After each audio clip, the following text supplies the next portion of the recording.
We're here at Horizons, hosted by Jobs for the Future. We're here to talk to leaders about how they became leaders. The thing I'm most excited about being at this summit is getting a chance to meet new people. I love interacting with new people. Definitely excited to ask them about how they ended up where they are. I really wanted to get to know a little bit more about what got them into the work that they're doing now.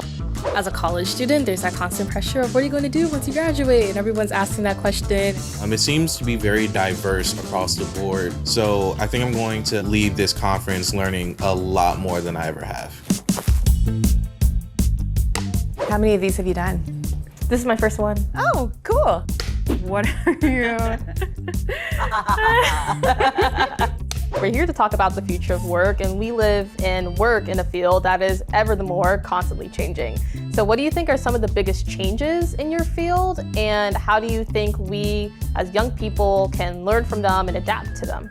I think the biggest changes is that everyone, at least who I know and who is coming to conferences like this, is in a learning modality. So I think it's really inspiring to hear what folks are doing and to be more nimble in our work to reflect that.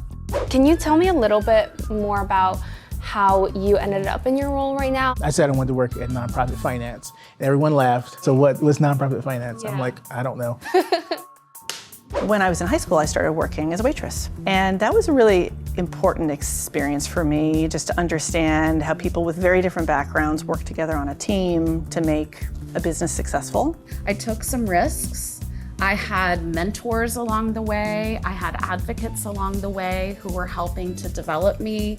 What would you say to young people looking to philanthropy as a possible career option, or how do you think that field can be made more accessible to young people?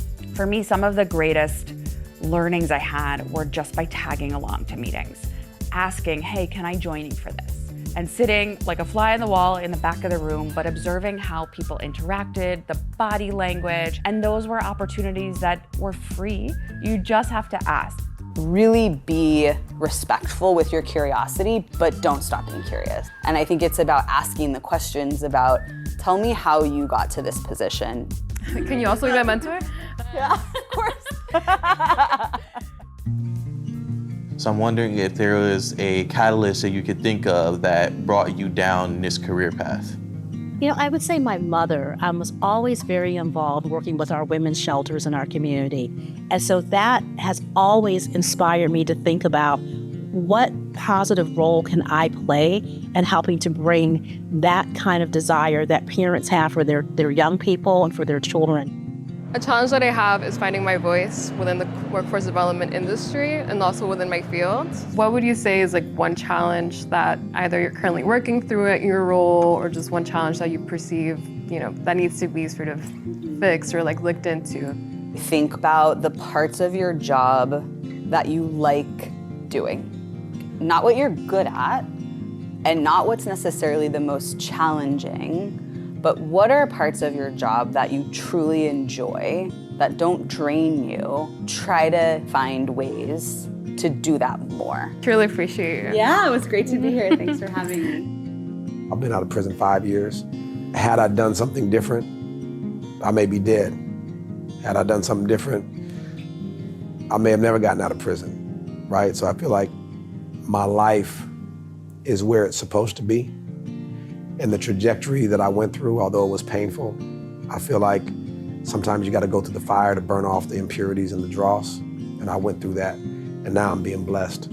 I completely agree with that. I was formerly incarcerated as well. It took me about 2 years of being incarcerated to actually figure out this is not really who I am. So I believe in that. You need to be around people that's like-minded and want to get to where you want to get to.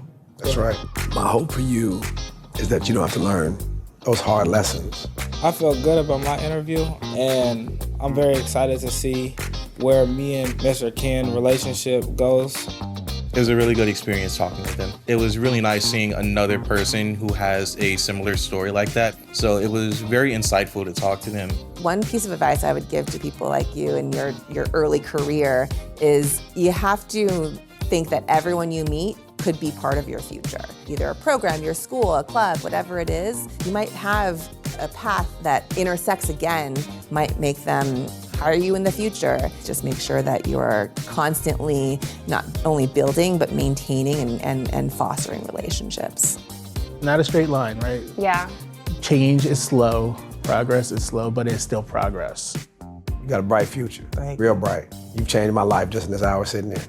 The beauty of this conference was affirming, hey, like, you're on the right path. You're here, you have a passion, you have some type of purpose that you want to pursue. Like, it's a breath of fresh air. Like, I'm gonna be okay.